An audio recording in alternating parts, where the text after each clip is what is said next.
Episode की शुरुआत में हमें सिन मोगोतो एमा सभी को एक साथ दिखाया जाता है। वो लोग नाश्ता कर रहे होते हैं, तभी एमा बताती है उनके सोल्जर्स मियो और सिन के साथ लड़ने के बाद अपना कॉन्फिडेंस खो रहे हैं। सिन पूछती है क्या वो इसलिए निराश हो रहे हैं क्योंकि हम वो हरा नहीं सकते। एमा बोलती है हाँ बात कड़वी है मगर यही सच है। मियो अपना सुझाव देते हुए कहती है हमें कुछ समय के लिए उनके लिए ट्रेनिंग बंद कर देना चाहिए, पर उससे सिन बोलती है ऐसे तो उन्हें लगेगा कि हमने उन्हें छोड़ दिया है। कभी तो अपने दिमाग का इस्तेमाल कर लिया कर गधेड़ी। मियो बोलती है दिमाग का इस्तेमाल करती हूँ ना, मैं जब करती हूँ दिमाग का इस्तेमाल जब मुझे ये सोचना होता है कि मैं डिनर में क्या खाने वाली हूँ। निहायती बुक्कड़ है भाई ये लड़की। मोगो तो उससे कहता है ए झगड़ा मत करो नहीं तो खाना खराब हो जाएगा, और रही बात उन लोगों की तो मैं उनसे खुद बात करूंगा। एमा बताती है इस वक्त और आराम कर रहे होंगे। मोगो तो सिन से कहता है तब तक तुम लिजर्ड से बात करके आओ। मियो सिन से गुस्से में बोलती है अभी तक हमारी बात खत्म नहीं हुई ना। सिन उससे बोलती है अरे ओ मक्कड़ मानो, अगर इतनी बात करनी है ना तो जाके ऑल्के से बात कर। मियो बोलती है मुझे उनसे बात करने की जरूरत नहीं, समझी ना, वो उनके लिए ट्रेनिंग का कोई परेशानी नहीं है। मोको तो बताता है आल्के काफी ज्यादा ताकतवर है और वो कभी कभी ट्रेनिंग में पार्टिसिपेट करते हैं क्योंकि वो ज्यादातर एल्कीमी में व्यस्त रहते हैं। फिर हमें कुछ और को दिखाया जाता है जो आपस में बात कर रहे होते हैं और मोगो तो मियो एमा उन्हें छुप कर सुन रहे होते हैं। उनमें से एक और कहता है आज दोपहर में हमारे यंग मास्टर के साथ ट्रेनिंग है। दूसरा और कहता है मुझे उनके साथ ट्रेनिंग करना बिल्कुल पसंद नहीं। मियो या सिन के साथ ट्रेनिंग करो तो वो लोग मौका तो देते कम से कम मारने का, पर यंग मास्टर तो कोई रहम नहीं दिखाते भाई, बहुत मारते हैं भाई। मुगो तो अपने मन में सोचता है क्या मैं इनके लिए विलन हूँ। उसके बाद मुगो तो वहाँ से वापस आ जाता है और कहता है जितना मैंने सोचा था हालात उससे ज्यादा बुरे हैं, मुझे अपनी शक्तियाँ रोक कर रखनी चाहिए थी। फिर वो सिन से पूछता है लीज़र्ड्समैन के क्या हाल है। सिन कहती है उनकी हालत भी कुछ खास नहीं, जितना उनकी पावर होनी चाहिए थी उससे 10% भी नहीं। मोगो तो पूछता है क्या सभी प्रजातियां एक दूसरे से ज्यादा मेल मिलाप या बातचीत नहीं कर रही। एमा कहती है आपने सही कहा, हर प्रजाति के अपने तरीके होते हैं और वो अपने तक ही रहना पसंद करते हैं। सिन कहती है इसके लिए मेरे पास एक मस्त प्लान है। फिर हमें सभी लोगों को एक साथ दिखाया जाता है मीटिंग में। सिन उनसे कहती है आज अपनी पावर को चेक करने के लिए हम एक ट्रेनिंग करेंगे जो कि आम ट्रेनिंग में नहीं किया जाता। हर क्लैन का एक पावरफुल वॉरियर अपने टेक्निक्स और पावर का प्रदर्शन करेगा और फिर और की तरफ से एग्रिस और लेजर्ड की तरफ से ले लिए आते हैं और फिर वो दोनों टूर्नामेंट में फाइट करने के लिए तैयार हो जाते हैं। वो दोनों एक दूसरे से लड़ने लगते हैं, दोनों ही एक दूसरे को काफी ज्यादा अच्छी टक्कर दे रहे होते हैं, पर ऑर्क की टीम जीत जाती है। पर हम देखते हैं कि मोगोतो के चेहरे पे कोई एक्सप्रेशन नहीं होता और जैसे कि उसे कोई फर्क ही ना पड़ा हो कि कौन जीता। सिन कहती है मैं जानती हूँ आप दोनों ने अपनी पूरी ताकत लगाई, पर अफसोस इससे कोई फायदा नहीं, तुम अभी तक काफी कमजोर हो। एक और कहता है माफ करना सेंसी, आपके लिए भले ही काफी ज्यादा कमजोर और खराब हो लेकिन हमारे लिए तो ये काफी ज्यादा अच्छा था और ये बहुत अच्छा लड़े। और फिर सिन उसे चिल्लाते हुए कहती है जितना मैंने तुम्हारी ताकत को चाहा था तुम उसके 10% भी नहीं हो, तुम सभी किसी काम के नहीं। हमें एक ताकतवर योद्धा चाहिए जिन पर हम पूरी तरह भरोसा कर सके। और कहती है आज से हर हफ्ते एक बार तुम में से एक इस मुकाबले में पार्टिसिपेट करेगा और उसे हम उसके पावर के हिसाब से रैंकिंग देंगे। एक और कहता है पर इससे तो हमारी टेक्निक सबके सामने आ जाएगी। सीनू से कहती है अरे ओ सुअर की शकल के, तुम अभी इतने पावरफुल नहीं हो कि तुम अपनी खुद की टेक्निक को छुपा सको। फिर सीनू ने काफी लंबा चौड़ा एक भाषण दे दिया। उसके बाद फ्रैगमेंट बोलती है अब आपके सामने यंग मास्टर बोलेंगे। ये लड़की हमेशा मोगोतो को फंसाते रहती है भाई। फिर मोगोतो खड़ा होता है और कहता है मैं सिन के बात से सहमत हूँ, तुम सभी इतने ताकतवर नहीं हो कि अपनी टेक्निक छुपाने के बारे में सोचो, पर मुझे तुम पर भरोसा है। और हाँ गाइस मुझे भी तुम पर काफी ज्यादा भरोसा है कि अगर तुम लोग यहाँ तक वीडियो देख चुके हो तो सब्सक्राइब और बेल आइकन भी दबा दोगे। तो वीडियो को लाइक कर देना और चलो वीडियो शुरू करते हैं। फिर सिन आकर बोलती है मैं चाहती हूँ आप सभी लोग अपनी तैयारियां जारी रखें क्योंकि कुछ दिनों में डेमी प्लान रैंकिंग शुरू होगा। फिर सिन शिफ्ट होता है, हमें सिन मियो को देखते हैं। वो लोग री रजिस्ट्रेशन करवाने के लिए आए होते हैं। यहाँ वो लोग मियो का लेवल चेक करते हैं तो उसका लेवल अभी भी 1500 होता है। फिर सिन अपना लेवल चेक कराती है पर उसका लेवल अभी भी मियो से कम होता है 1340। और ये जानकर सिन काफी ज्यादा निराश होती है। उसने इतना प्रैक्टिस किया फिर भी उसका लेवल ज्यादा नहीं बढ़ा। मोगोतो कहता है एक हफ्ते में 20 लेवल बढ़ा और क्या चाहिए। फिर वो रिसेप्शनिस्ट बताती है कि सभी हाई रैंक एडवेंचरर्स रिटायर हो चुके हैं और कई का तो इलाज चल रहा है, इसलिए उन्हें लोगों की काफी ज्यादा जरूरत है इस समय। इसलिए वो रिसेप्शन मोगोतो से रिक्वेस्ट करती है कि वो इस शहर के नंबर 1 एडवेंचरर्स बनाने में किसी को ट्रेनिंग दे और मोगोतो मान जाता है। उसके बाद मोगोतो सिन से कहता है कि वो टोआ के ग्रुप को ट्रेनिंग दे। हाँ कर देती है। फिर मोगोतो उसे शुक्रिया करके वहाँ से जाने लगता है और मोगोतो के जाने के बाद सिन नोटिस करती है कि मोगोतो टोआ पर कुछ ज्यादा ही मेहरबान है और वो अपने मन में सोचती है जरूर उसका चेहरा उसकी दुनिया में किसी के शख्स से मिलता होगा जो मोगोतो का काफी ज्यादा खास है। उसके बाद होता है सिन शिफ्ट। सिन टोआ के ग्रुप को काफी ज्यादा हार्ड ट्रेनिंग देने लगती है। कभी उन्हें पहाड़ों में लटकाती है, कभी उन्हें नदी में फेंक देती है, कभी उनके पीछे मॉन्स्टर छोड़ देती है। भाई ये ट्रेनिंग नहीं टॉर्चर कर रही थी उन लोगों को। इसके बाद सिन उन्हें एक मिशन पर लेकर जाती है और शैडो टेल मॉन्स्टर के ग्रुप के बीच में लड़ने के लिए छोड़ देती है। यहाँ टोआ और उसके सभी लोग काफी ज्यादा डरे हुए होते हैं। टोआ का ग्रुप उन सभी मॉन्स्टर पर हमला करता है पर उनके अटैक का उन पर कोई फर्क नहीं पड़ता। उसके बाद सिन उन मॉन्स्टर के सामने बैरियर बना देती है और टोआ के ग्रुप को डांटते हुए कहती है तुम स्ट्रेटेजी बनाकर क्यों नहीं लड़ते, और फिर उन्हें स्ट्रेटेजी बताती है। फिर वो उन्हें उस मॉन्स्टर से लड़ने के लिए कहती है और अपना बैरियर हटा देती है। इस बार टोआ के ग्रुप मॉन्स्टर्स को काफी ज्यादा आसानी से हरा देते हैं। उसके बाद सिन एक मॉन्स्टर के ग्रुप को खुद से मारने के लिए कह के वहाँ से चली जाती है और एडवेंचरस गिल्ड में आ जाती है। वो उस रिसेप्शनिस्ट के पूछने पर बताती है कि उसने टोआ के ग्रुप को मॉन्स्टर के केव में भेजा है, और ये सुनकर वो रिसेप्शनिस्ट बौखला जाती है और कहती है ये तो पागलपन है। उनमें से लेवल 100 का प्लेयर मुश्किल से मॉन्स्टर को हरा पाता है, और तुमने जो टोआ के ग्रुप को उनके पूरे ग्रुप में भेज दिया। तभी टोआ का ग्रुप वहाँ आता है जिन्होंने उन मॉन्स्टर के ग्रुप को हरा दिया था, और उनकी हालत काफी ज्यादा खराब होती है। फिर हमें मोगोतो को दिखाया जाता है जो मियो से अमरोसिया के फूल के बारे में पूछता है और कहता है इसे हम अपनी शॉप के सबसे रेयर चीज बना सकते हैं। वो कहता है अब मुझे अपनी शॉप बनाने पर ध्यान देना होगा, क्योंकि हमें सामान होने के बावजूद उसे बेचने के लिए एक जगह तो चाहिए ही होगा। उसके बाद मोगोतो पैट्रिक के पास पहुंच जाता है दुकान किराए में लेने के लिए, और पैट्रिक मान जाता है और कहता है अगर मैं आपकी कोई और मदद कर सकूं तो बताइए। और वो कहता है नहीं, अपने खुद की जगह ना लेने का कारण स्पाई से बचना तो नहीं। और फिर हमें छोटा सा फ्लैशबैक दिखाया जाता है। नामों को तो सभी को बता रहा होता है जगह किराए पर लेने की वजह बस ये नहीं, वो सामान बेचना चाहते हैं। अगर किसी भी तरह की लेन देन होती है उसे राज्य को मैसेज करना पड़ता है, और राज्य को मैसेज करने के बाद उन पर जासूसी शुरू हो जाएगी। इससे बचने के लिए उन्हें जगह किराए पर लेना पड़ेगा। सीन प्रेजेंट में आता है। पैट्रिक उसे एक ऐसा जगह देता है जो किसी के राज्य के हिस्से में नहीं आता। वो तो वहाँ अपनी दुकान आराम से चला सकता है। फिर हमें मियो को दिखाया जाता है जो एक एलके के साथ दिनाशाक के जंगल में पहुंच गई होती है और अमरोसिया का फूल लेनी होती है। अभी हम दो एल्फ को देखते हैं। एपिसोड की शुरुआत में हमें उन्हीं दोनों एल्फ को दिखाया जाता है जिन्होंने कुछ इंसानों को बंदी बनाकर रख लिया था। ये दोनों एल्फ यहाँ की जंगल की रक्षा करती हैं। फिर सीन शिफ्ट होता है मोगोतो की नई शॉप की खुशी में। यहाँ सभी लोग पार्टी मना रहे होते हैं और वो लोग मोगोतो को स्पीच देने के लिए कहते हैं। मोगोतो कहता है इस काम में तो सिन तुम मुझसे ज्यादा अच्छी हो, पर सिन कहती है पर वो लोग मुझे नहीं आपको सुनना चाहते हैं। और फिर मियो वहाँ आती है और मोगोतो से बात करने लगती है, पर सिन मियो को घसीटते हुए वहाँ से लेकर चले जाती है और कहती है मुझे लगता है बाकी लोगों को उनसे बात करने देना चाहिए। फिर उसके बाद मोगोतो के पास एक लड़की आती है और बताती है कि वो एक एलके है, उसका नाम आकिमा है और अब वो काफी ज्यादा समय तक खुद को इंसान में ट्रांसफॉर्म करके रख सकती है। ये बात जानकर मोगोतो आकिमा को शाबाशी देता है। आकिमा मोगोतो से पूछती क्या वो दिनाराक के जंगल के बारे में उसे अभी इंफॉर्मेशन दे सकती है। मोगोतो हाँ कहता है। फिर आकिमा मोगोतो को एक डायरी देते हुए बताती है उन्हें वहाँ पर अमरोसिया के फूल मिले और वो उन्हें तोड़कर लाना भी चाहते थे, पर शायद वहाँ पर जंगल में कोई उनकी रखवाली कर रहा है। मोगोतो कहता है कोई बात नहीं और पूछता है क्या अलके यहाँ खुशी से रह रहे हैं। आकिमा कहती है हाँ वो सभी यहाँ काफी खुशी से रह रहे हैं और फिर सभी अलके की जानकारी देती है। आकिमा मोगोतो को सभी चीजों के लिए शुक्रिया करती है। उसके बाद लिजर्ड की तरफ से बात करने के लिए लिली आता है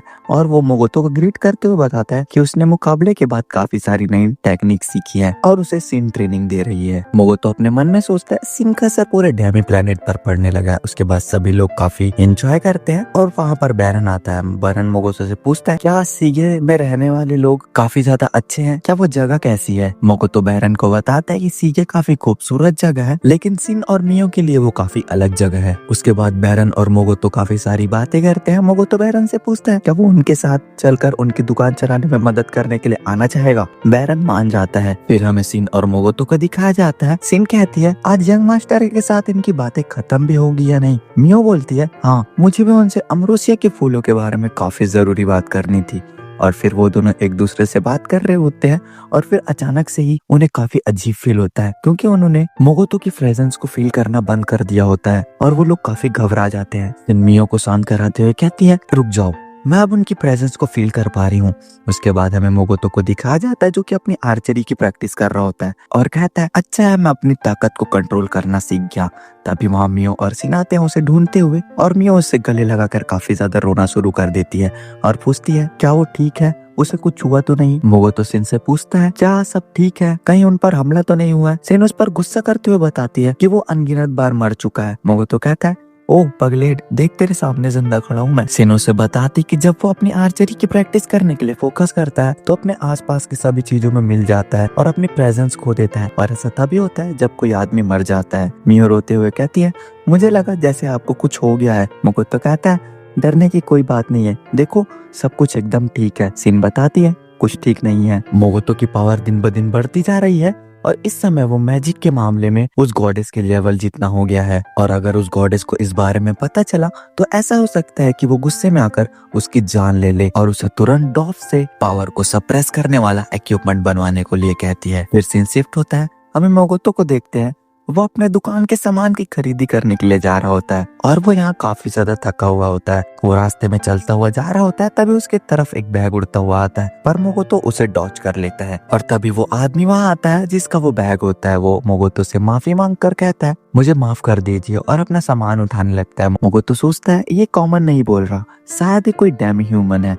मोगोतो उससे बात करने की कोशिश करता है और वो देखता है कि वो आदमी काफी हद तक उसी के जैसे दिखता है। फिर तभी उसके पास एक लड़की आती है जो उससे चिपकने लगती है। मोगोतो देखता है कि वो गलती से कहीं और ही पहुंच गया है। वो लड़की अपनी एड़ी चोटी का दम लगा देती है उसे सेड्यूस करने के लिए, लेकिन अपना भाई तो ठहरा सख्त लौंडा कहाँ ही पिघलने वाला है। वो उस लड़की से खुद को छुड़वाने ही वाला होता है पर उससे पहले ही वहाँ पर मियो और सिन आ जाते हैं और उसे इस हालत में देखकर उसे घसीटते हुए घर लेकर जाते हैं। और अब तो भाई साहब मोगोतो की वाट लगने वाली है। सिन और मियो काफी गुस्से में उससे पूछते हैं कि वो आखिर वहाँ पर क्या कर रहा था। मोगोतो बोलता है कि वो वहाँ पर गलती से पहुंच गया था और वहाँ से भागने की कोशिश करता है पर मियो अपने स्पाइडर वेब से सभी तरफ जाल बिछाकर उसे रोक देती है। वो दोनों उससे पूछती है क्या वो दोनों उसके लिए काफी नहीं है। मोगोतो कहना तो चाहता है कि वो उसके परिवार का हिस्सा मानता है लेकिन ऐसा बोलता नहीं। फिर वो दोनों मिलकर उसके कपड़े फाड़ देती है और उसके साथ वो करने के लिए कहती है जो मैं इस वीडियो में नहीं बता सकता। और हाँ, अगर तुम चाहो तो मुझे इंस्टा में फॉलो कर सकते हो, मैं डिस्क्रिप्शन में उसका लिंक दे दूंगा या फिर यूजर नेम ही डाल दूंगा भाई। अरे वीडियो से भटक रहा हूँ। तो हाँ, सिन और मियो मिलकर मोगोतो के साथ कुच्ची कुच्ची करने की कोशिश करते हैं पर मोगोतो वहाँ से अपनी जान बचाकर भागता है और यहाँ मियो ओवर थिंकिंग करने लगते हैं क्या उन्होंने सही किया, अगर मोगोतो नाराज हो गया तो काफी बड़ी प्रॉब्लम हो जाएगी। पर सिन कहती है अरे कुछ नहीं होगा, मैं हूं ना। फिर हमें मोगोतो की तरफ दिखाया जाता है जो कि फटे कपड़ों के साथ एक पेड़ पर उल्टा लटका होता है। तभी वहाँ एमा आती है और उसे स्पाइडर वेव और पिंक फॉग को देखकर समझ जाती है कि पक्का इसके साथ कुछ गड़बड़ हुआ है। फिर मोगोतो से कहती है कि यहाँ पर ऐसे कपड़े पहनकर रहना मना है और रोकोई ने उसके लिए कोई स्पेशल आर्मर बनाया है तो जाकर वो उसे देख ले। मोगोतो अपने मन में कहता है तुम मेरे कुछ बातों को सुने भी नहीं समझ गई एमा, तुम काफी ज्यादा अच्छी हो। और फिर हमें रोकोई के घर को दिखाया जाता है जो कि मोगोतो के लिए नई आर्मर देता है और ये आर्मर मोगोतो को काफी ज्यादा पसंद भी आते हैं। उसके बाद उसके पास मियो आती है और जो कुछ भी रात को हुआ उसके लिए उससे माफी मांगती है और कहती है मैं काफी ज्यादा शर्मिंदा हूँ, आप मुझसे नाराज तो नहीं है ना। मोगोतो कहता है कोई बात नहीं, मैं नाराज नहीं हूँ पर आगे से कोशिश करना कि ऐसी गलती फिर से ना हो। मियो कहती है हाँ ऐसे दोबारा नहीं होगा। फिर मोगोतो कहता है हाँ मुझे याद आया, तुम बता रही थी कि कोई एमरोसिया की फूल की रखवाली कर रहा है। मियो कहती है काफी इविल लुक देते हुए अब वो काम आप मुझ पर छोड़ दीजिए,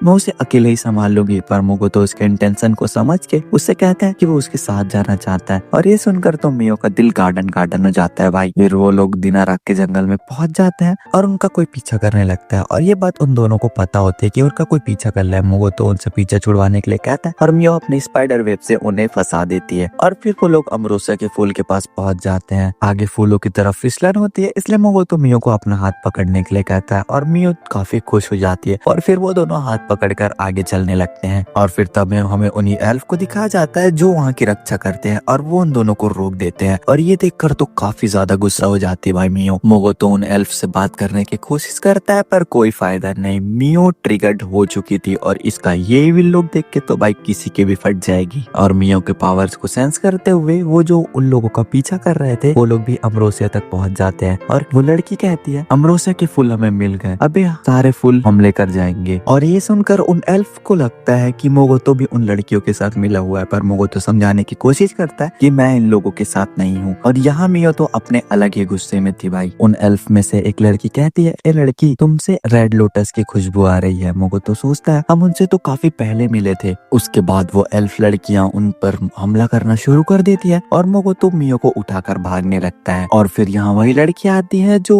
मोगोतो का पीछा कर रही थी। वो मोगोतो से कहती है, तुम भाग क्यों रही हो, जाओ उनसे लड़ो और उन्हें मार दो। मोगोतो कहता है, तू मुझे हुक्म देने वाली कौन हो तेरे सेमड़ी। और फिर मोगोतो ये नोटिस करता है कि ये वही लड़की है जो उसे उस दिन मिली थी। वो एल्फ उन पर अभी भी हमला कर रहे होते हैं और इस बार वो फायर बॉल से हमला करते हैं, पर मोगोतो अब डिफेंसिव काय का यूज करके उनसे बच जाता है। और ये एपिसोड यहीं पर खत्म होता है। तो अगर वीडियो पसंद आई तो चैनल को सब्सक्राइब और वीडियो को लाइक जरूर करना। मिलते हैं नेक्स्ट वीडियो में, तब तक के लिए bye bye, take care, ta ta. इस एपिसोड की शुरुआत एक जंगल के धमाके के साथ होती है। हम देखते हैं मियो, मोगोतो और बाकी एडवेंचरर्स उन एल्फ से बचकर भाग रहे होते हैं। तभी सिन टेलीपैथी से मोगोतो को चिढ़ाते हुए कहती है, लगता है वहाँ काफी ज्यादा एंजॉय कर रहे हैं यंग मास्टर। मोगोतो सिन से पूछता है, क्या वो उनकी कोई मदद कर सकती है। सिन कहती है, मुझे यहाँ अकेला छोड़कर मियो के साथ डेट पर जाने वाले की मदद करने का मेरा कोई प्लान नहीं है। मोगोतो सिन से कहता है कि वो कोई डेट पर नहीं आया है, ऐसा वो गलत समझ रही है। फिर सिन उसे अपनी नई कटारा बनवाने के लिए और चावल की खेती करने के लिए परमिशन मांगती है और फिर मोगोतो मान जाता है। फिर सिन मोगोतो से कहती है वो एडवेंचरर्स के पैरों पर स्मोक स्केट्स बनाए और इसी मौके का फायदा उठाकर वो मिस्ट गेट खोल देगी और उन सभी को मोगोतो के बनाए मैजिक सिटी पहुंचा देगी। और वो मियो को शांत कराने का तरीका बताती है कि वो उसका फेवरेट खाना उसे ला कर दे, जो कि मोगोतो खुद होता है। उसके बाद मोगोतो उन एडवेंचरर्स पर हमला करके उन्हें मैजिक सिटी में भेज देता है और अपने हाथों से खून निकाल कर वो मियो को पिला देता है और मियो शांत हो जाती है। उसके बाद वो एल्फ उन पर अपने हमला करने के लिए अपने मैजिक से तलवार बनाकर उन पर हमला करती है, पर मियो उनके हमले को नलीफाई कर देती है। और ये देखकर वो एल्फ काफी ज्यादा हैरान होती है क्योंकि उनका कोई भी स्पेल काम नहीं कर रहा होता। उसके बाद मोगोतो उनकी मैजिक स्टिक और बो को तोड़ देता है और उन दोनों को बांधने के लिए कहता है मियो से। फिर सीन शिफ्ट होता है, हमें उन्हीं तीनों एडवेंचरर्स को दिखाया जाता है जो कि मैजिक सिटी पर पहुंच गए होते हैं और उन्हें ये समझ नहीं आ रहा होता कि आखिर वो अचानक से कहाँ पहुंच गया। तभी उनके पास फ्रैगमेंट और कुछ लोग आते हैं जो कि उनका स्वागत करते हैं। फिर हमें वापस मोगोतो को दिखाया जाता है जो उन एल्फ से बात कर रहा होता है और उन्हें बताता है कि वो यहाँ पर हमला करने नहीं बल्कि बिजनेस करने के लिए आया है। वो एल्फ कहती है कि हमें बाकियों से बात करनी होगी, उसके बाद वो तूने बताएगा। और वो दोनों अपना नाम बताती है। इस बड़ी लड़की का नाम एगुआ है और इस छोटी वाली लड़की का नाम एग्रीस। उसके बाद वो एल्फ उन्हें अपने गांव में लेकर जाती है जिसका नाम होता है फेरिस ओकर। वहाँ मोगोतो पहुंचकर किसी ऐसे बैरियर को फील करता है जिसे उसने पहले भी फील किया था। उसके बाद वो लोग उन्हें एल्डर्स के पास लेकर जाते हैं। वो एल्डर्स उनका स्वागत करते हैं और कहते हैं आपका the forest of the augurs में स्वागत है। और वो बताता है कि उसका नाम नेगिस्टोरी है और वो यहाँ का प्रतिनिधि है। मियो उनसे पूछती है क्या वो एक एल्फ नहीं है। वहाँ के सभी एल्डर्स कहते हैं सोल्स पर निर्भर होने के बजाय वो खुद के सूझबूझ से जंगल को संभालते हैं, इसका मतलब वो एक अलग प्रजाति है। पर तभी वहाँ पर नेगिस्टोरी का बेटा आता है और कहता है तुम सब गलत समझ रहे हो, एल्फ एक अलग प्रजाति नहीं है। फिर वो अपना नाम बताता है और कहता है उसका नाम है अडोनो। फिर वो आपस में आर्गुमेंट करने लगते हैं और किसी ड्रैगन रक्षा कवच के बारे में बात कर रहे होते हैं। उसके बाद वो एल्फ मोगोतो कुछ सवाल पूछने की बात करते हैं और सवाल का जवाब देते हुए शाम हो जाती है। फिर एगुआ और एग्रीस मोगोतो उससे माफी मांगती है और कहती है माफी के तौर पर हमने आपके लिए पार्टी रखी है। फिर वो लोग मोगोतो को अपने मास्टर से मिलवाने की बात करते हैं और तभी एक आदमी दीवार तोड़ता हुआ उनके पास आता है। और हाँ गाइस, ये घोड़े जैसे शरीर वाला गधा इनका मास्टर है। वो आदमी अपना नाम मोंडो बताता है और वो मोगोतो से हाथ मिलाता है, पर ये देखकर मियो उससे काफी ज्यादा ट्रिगर उठाती है और उसे उठाकर फेंक देती है। और यहाँ वो मोंडो जमीन पर पड़ा पड़ा सोच रहा होता है इतना पावरफुल हमला आखिर वो है कौन, और उस आदमी ने भी अपनी पावर को एक्टिवेट नहीं किया था। और ये सोचकर वो पागलों की तरह हंसने लगता है और फिर वो काफी इवल लग देता हुआ कहता है उन दोनों को मुझसे मिलकर काफी ज्यादा अफसोस होगा। अबे बेवकूफ, थोड़ी देर रुक जा, तुझे पता चलेगा कि किसे अफसोस होगा। उसके बाद मोगोतो मियो से कहता है कि वो एडोनस और मोंडो की जानकारी इकट्ठा करने में उसकी मदद करे और फिर मियो उनकी जानकारी इकट्ठा करने के लिए चले जाती है। मियो अपने मन में हमें सोचती है यंग मास्टर के लिए काम करना काफी ज्यादा खुशी की बात है, पर आजकल वो काफी अलग बर्ताव करते हैं। उसके बाद मियो मोंडो की जासूसी करती है और उसे पता चलता है कि उससे पर किसी ने कंट्रोल कर रखा है, और वो देखते हैं कि उसने जो गांव में जाल बिछाया था उसने कुछ पकड़ लिया है और वो किसी की टेलीपैथी होती है। मियो समझ जाती है कि पहली आवाज तो एडोनस की है, पर वो दूसरी आवाज को पहचान नहीं पाती। एडोनो उस अननोन पर्सन से कहता है चिंता मत करो, यहाँ किसी को भी पता नहीं चलेगा कि हमने डिमन से कॉन्ट्रैक्ट किया है। उसके बाद मियो आकर सभी बातों को मोगोतो को बता देती है। उसके बाद मोगोतो मियो को सिन की जगह लेकर सिन को गांव में भेजने के लिए कहता है और कहता है वही बस मेरे सवालों का जवाब दे सकती है। फिर सिन शिफ्ट होता है। हम देखते हैं कि सभी एल्फ पार्टी कर रहे होते हैं और मोगोतो देखता है कि मोंडो और ओडोनस अकेले में जाकर बात कर रहे होते हैं, पर तभी हम देखते हैं कि मोंडो अपने ऊपर से काबू खो देता है और वो ओडोनो की सोल को जाकर एब्जॉर्ब कर लेता है। और फिर हम एक विच को देखते हैं। मोगोतो उससे मारने का कारण पूछता और कहता है क्या तुम्हारी उससे कोई दुश्मनी थी? वो विच कहता है इससे तो मेरी कोई दुश्मनी नहीं थी, पर हाँ मेरी दुश्मनी तुमसे है। और वो लीच मोगोतो पर हमला कर देता है, पर उसके हमले का उस पर कोई असर नहीं होता। मोगोतो अपने पावर का यूज करके उसकी पूरी पावर खींच लेता है और यहाँ सभी लोग काफी हैरान होते हैं। फिर तभी वहाँ सिन पहुंच जाती है। मोगोतो सिन से कहता है कि वो लीच से बाद में बात करना चाहता है। उसके बाद सिन लीच को कहीं और टेलीपोर्ट कर देती है। उसके बाद वो सभी एल्डर्स मोगोतो को बताते हैं कि हमें पता था कि तुम कोई व्यापारी नहीं हो, इसलिए हमने पहले से फेक पार्टी रखी ताकि हम तुम्हें मार सके। और ये सच्चाई जानकर तो मोगोतो के पैरों तले जमीन खिसक जाती है भाई। फिर तभी सिन को कुछ याद आता है और वो वेल्ग स्टोरी से कहती है तुमसे काफी समय बाद मिलकर अच्छा लगा वेल्ग स्टोरी। वेल्ग स्टोरी सिन को नहीं पहचान पाता तो सिन उसे याद दिलाते हुए कहती है भूल गए तुमने रोते हुए मुझसे सुरक्षा कवच की भीख मांगी थी। और ये सुनकर तो वेल्ग स्टोरी की पूरी याददाश्त तरोताजा हो जाती है। वो पहचान जाता है कि ये लड़की कोई और नहीं बल्कि सिन ही है और ये सभी उसे ग्रीट करने लगते हैं। सिन कहती है कि तुम्हें मुझे नहीं बल्कि यंग मास्टर को ग्रीट करना चाहिए और बताती है कि मोगोतो ही उसका यंग मास्टर है। और ये सुनकर तो उनके चेहरे का रंग उड़ जाता है। और फिर हम उस लीच को दिखाया जाता है जिससे मोगोतो पूछताछ कर रहा होता है कि वो उस जंगल में क्या कर रहा था। वो लीच कहता है कि वो उस जंगली ओगर के शरीर पर घुस गया था ताकि वो उसकी क्षमता को जांच सके। सिन उससे पूछती है कि वो अमर होकर आखिर क्या हासिल करना चाहता है। वो लीच कहता है कि वो एक ग्रैंड बनना चाहता है और बताता है कि ग्रैंड किसी भी दुनिया में आ जा सकते हैं। मोगोतो उससे कहता है तुम्हें देखकर तो लगता है कि तुम्हें जादू के बारे में काफी कुछ पता है और उससे जादू सीखने के लिए कहता है। उस लीच को ऐसा लगता है कि मोगोतो उसका मजाक उड़ा रहा है, पर मोगोतो उससे कहता है कि तुम गलत समझ रहे हो, मैं सच में तुमसे कुछ मैजिक सीखना चाहता हूँ। और बताता है कि उसकी मैजिक के बुक में बस एक ही पन्ना है जो कि उसके दोस्त ने उसे लिख कर दिया था। और ये जानकर तो उस लीच की हालत कुछ ऐसी हो जाती है। उसके बाद सिन उस लीच की मिसअंडरस्टैंडिंग को क्लियर करते हुए कहती है एक रेड वो नहीं होता जो किसी भी दुनिया में आ जा सके, मन की दूसरी दुनिया में गया हुआ इंसान ही अगर सरवाइव कर लेता है तो उसे ग्रैंड कहा जाता है। मोगोतो सिन से पूछता है क्या दुनियाओं के बीच सफर किया जा सकता है? सिन कहती है हाँ, लेकिन ऐसा करना काफी ज्यादा रेयर है। वोलिस सोचता है कि उसकी सारी मेहनत बेकार हो गई, पर सिन उसे ऑफर देते हुए कहती है कि वो मोगोतो के साथ मिल जाए और ऐसा कर कर वो मोगोतो को काफी ज्यादा मैजिक सिखा सकता है। और फिर लीच मान जाता है। उसके बाद हमें उन्हीं तीनों एडवेंचरर्स को दिखाया जाता है जो यहाँ पर खजाना चुराने का प्लान बना रहे होते हैं और यहाँ वो लोग मोगोतो की अंगूठियों को खजाना समझ रहे होते हैं, मतलब मियोनीर को। उसके बाद हम वापस मोगोतो और लीच को देखते हैं जो एक दूसरे के साथ कॉन्ट्रैक्ट बना रहे होते हैं। उसके बाद उनका कॉन्ट्रैक्ट हो जाता है और लीच काफी हैंडसम लड़के में ट्रांसफॉर्म हो जाता है। उसके बाद वो आपस में काफी सारी बात करते हैं, पर तभी एक बड़ा सा धमाका होता है और सिन के सर से खून बहने लगता है और वो बेहोश हो जाती है। और ये वीडियो इसी सस्पेंस के साथ खत्म होता है। तो अगर वीडियो पसंद आए तो चैनल को सब्सक्राइब और वीडियो को लाइक जरूर करना। मिलते हैं नेक्स्ट वीडियो में, तब तक के लिए bye bye, take care, Tata.